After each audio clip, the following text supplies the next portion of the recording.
Funding for Utah Insight is made possible by viewers like you. Thank you. Next on Utah Insight, a look at new solutions for Utahns experiencing homelessness. It's great to see that steps are being made in the right direction, and these steps take a long time. Learn about holistic approaches organizations are taking to help people and see if they're making a difference. There's tons of resources and wraparound services that are out there that have all got the best intentions, but again, it's up to people to make the first step.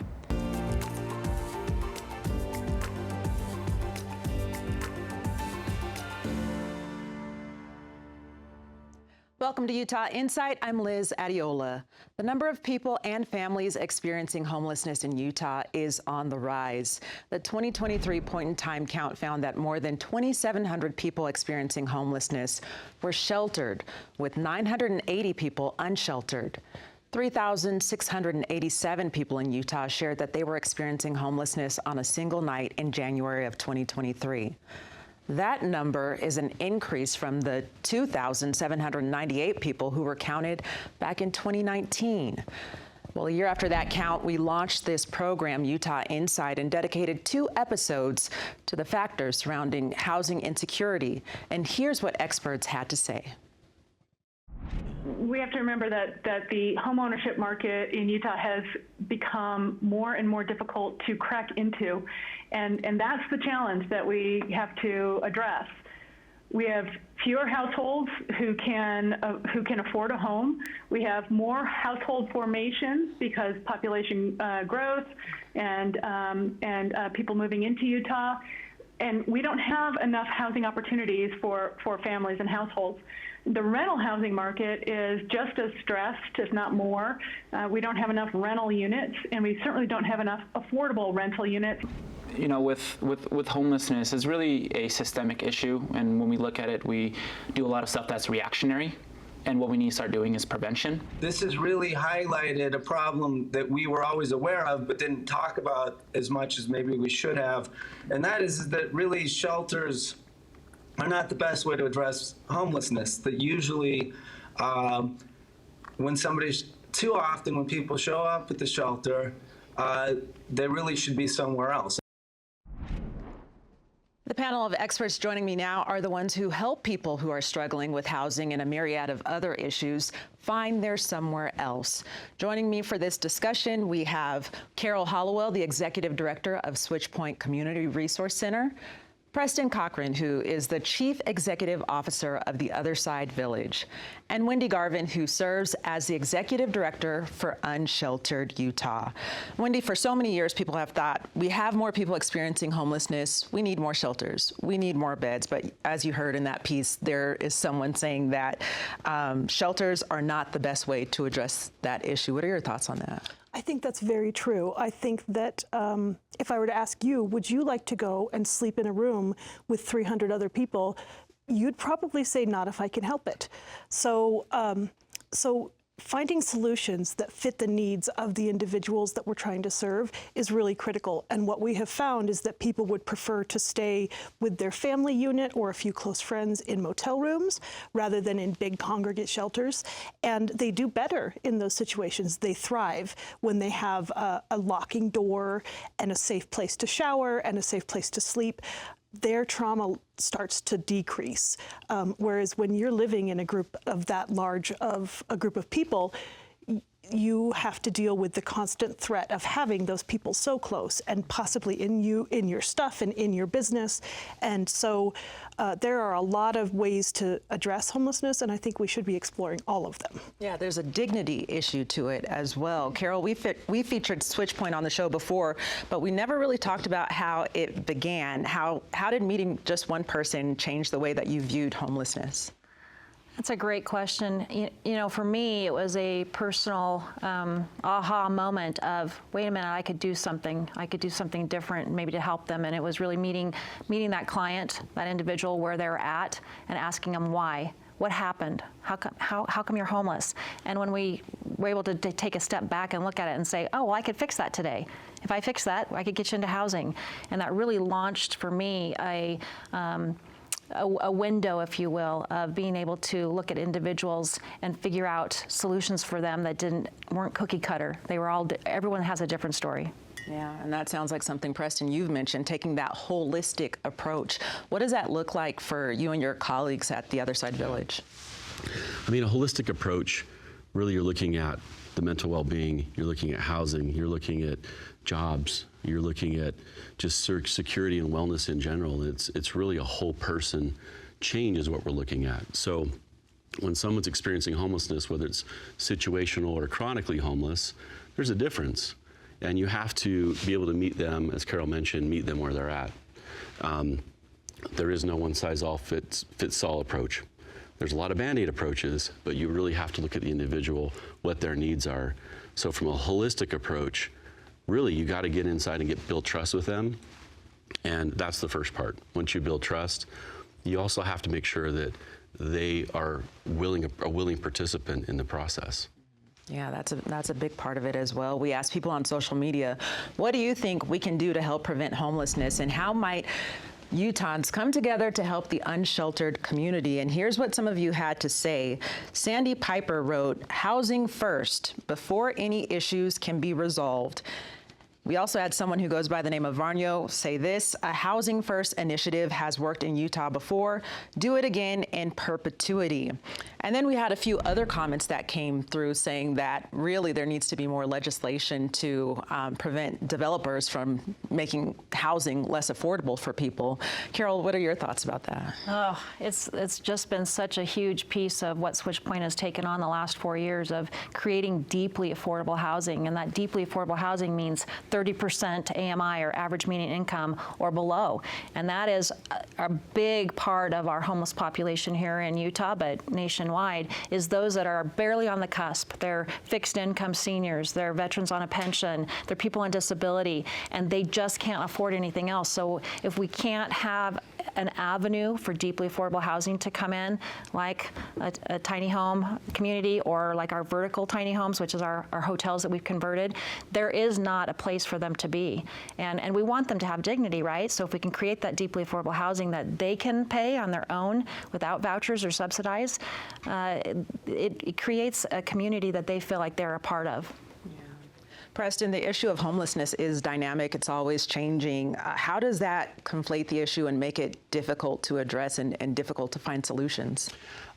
So housing first, it's one solution to it.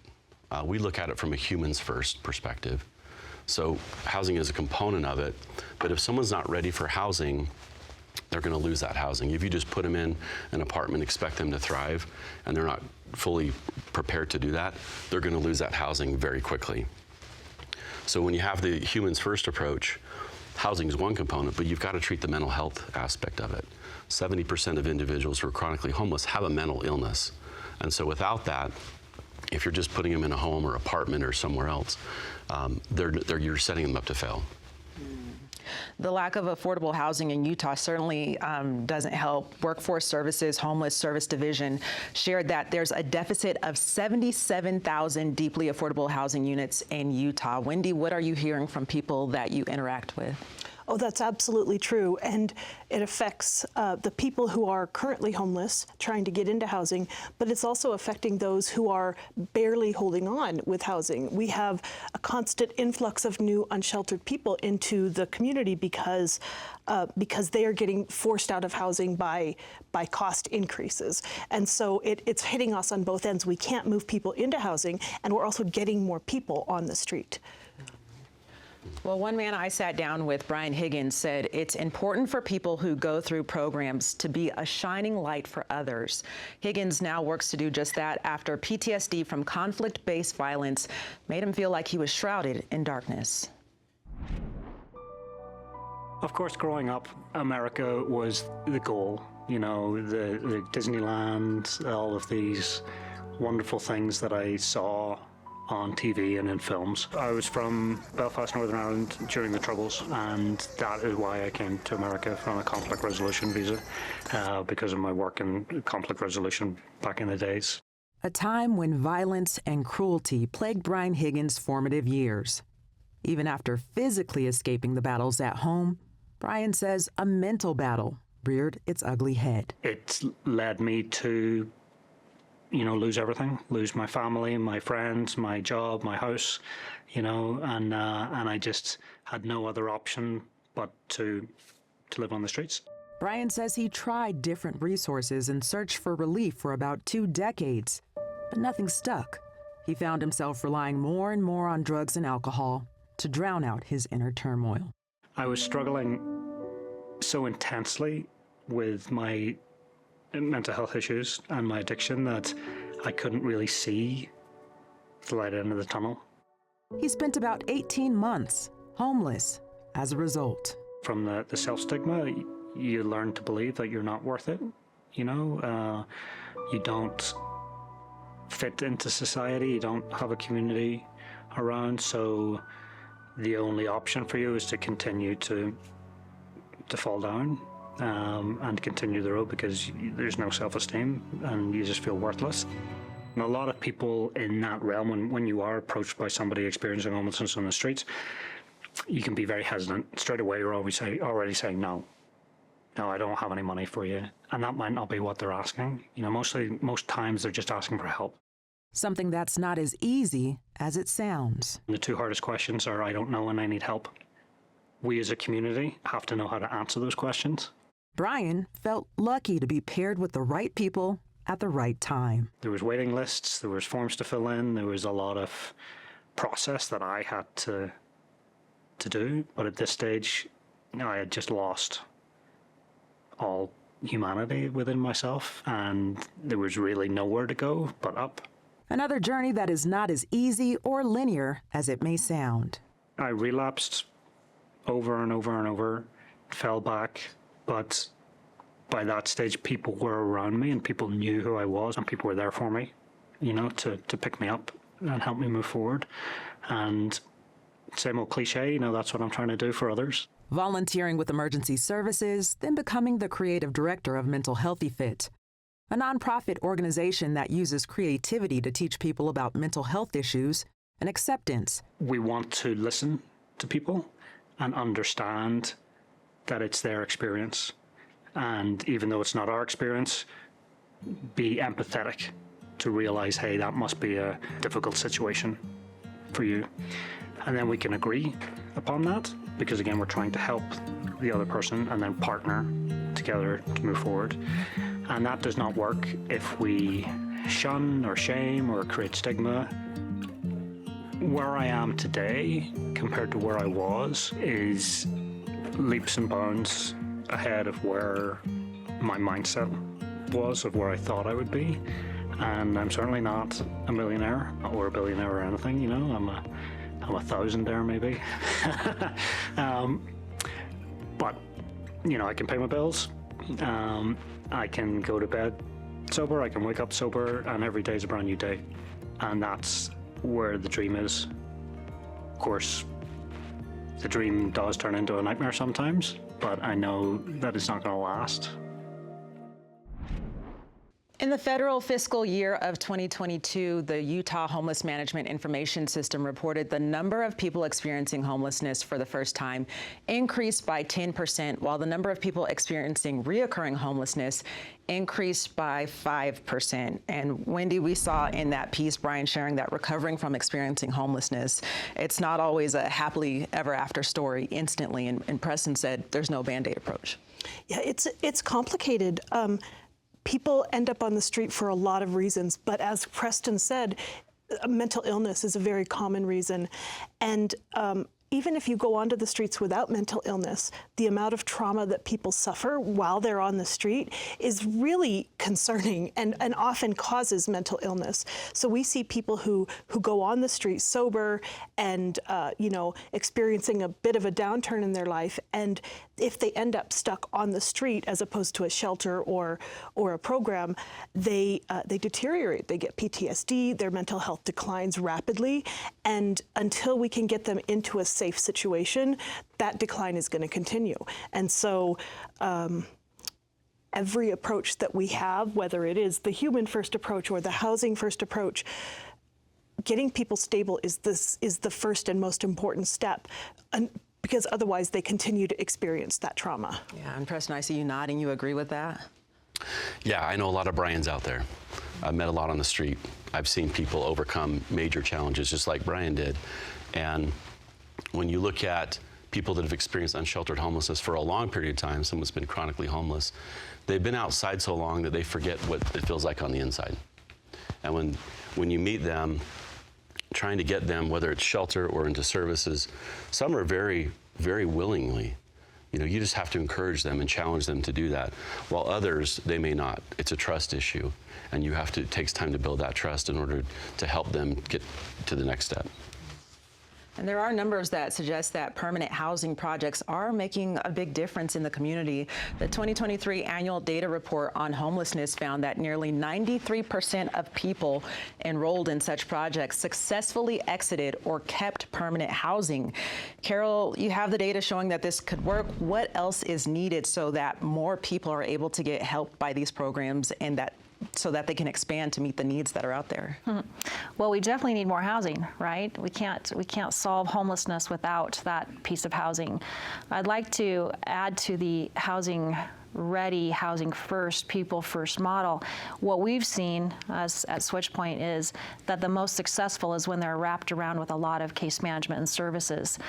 If you just stick somebody into housing and say, oh, here's your house, go for it, they are not ready, right, to accept responsibilities of keeping up on their apartment, and that's where they could be forced out back to the street if they have not had the support system that's been buoyed up around them.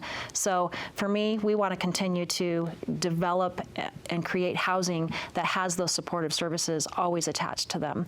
But we're in a deficit. We've got to have more people stepping up to the plate and creating housing. Yeah, and Brian said in that package, one of the hardest things to do is to ask for help. So to ask for help, fill out the forms and the applications, and then not get in. What else is next for those people that are on the waiting list or aren't approved the first time around? Yeah, I mean, Carol brings up a good point. I mean, affordable housing, developing affordable housing is a challenge. There's so many barriers for those who have done it. Not only is it expensive, but just to get city buy-in and get community buy-in to do that, it takes a long time. And the costs have risen to develop affordable housing. So if you're on the waiting list, sadly, many people have been on for so long, there's just not enough inventory to go around. And people who are in permanent subsidized housing, they're there, they've got their spot, but there's this choke in the system. There's not enough to go around, and so people just extends that line. And if you lose your housing, now you're back in the back of the line. If I could add to that, one of the things that I see that is really challenging is that trust in the system is broken. As you mentioned, if you ask for help and then there just is no help available, that creates a lack of trust. But a lot of these folks came from the foster system and are on the street because they don't have any backup support, or they've been through the jail systems, the prison systems, and so they have developed a deep underlying lack of trust in institutions. And so when they do ask for help and we can't meet their needs because of a lack of housing or a lack of programs or a lack of funding, it just increases that trust deficit, and it makes it harder each time we approach them, harder each time they reach out for help, because they start to expect to fail, and that's just a terrible place to build off of. Well, Governor Spencer Cox, this came up at the governor's monthly news conference, and he talked about it. Take a listen to what he had to say about this topic.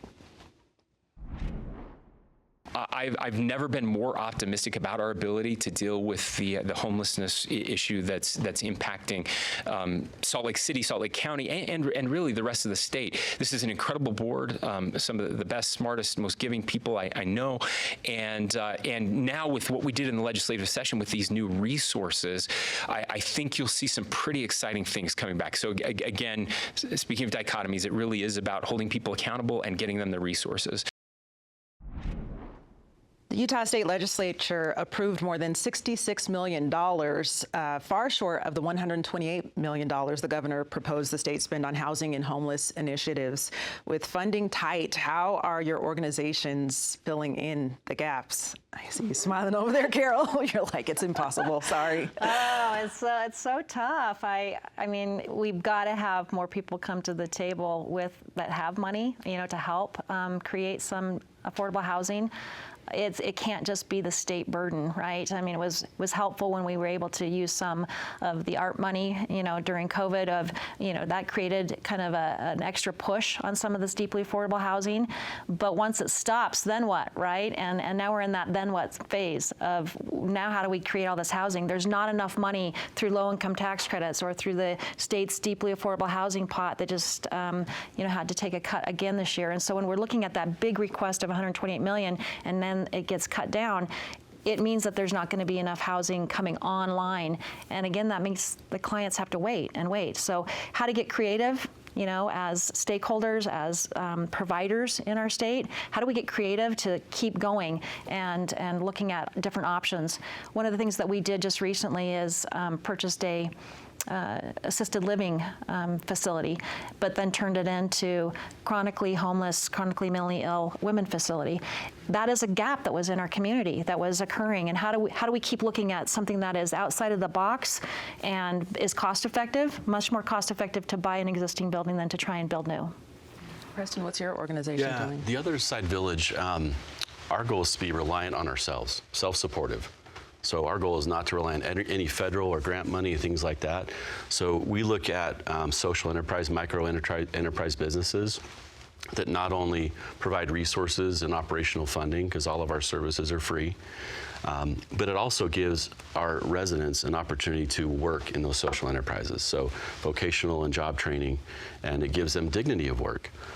So it serves two purposes: training, but also resources for our programs. Yeah, you were telling me there's a grand opening that's coming up.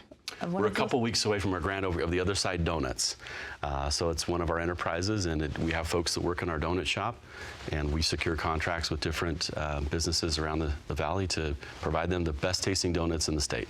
Wendy, how does your organization fill in that gap of funding? Well, Carol's kind of my hero. Carol has proven to be one of the most resourceful people in the system at finding opportunities and turning them into housing. So I've tried to model some of my programs after what she does.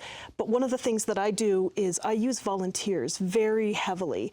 I work my programs out of churches, and churches are really great buildings because they are not very heavily utilized most of their time, except Sunday mornings or occasional activities.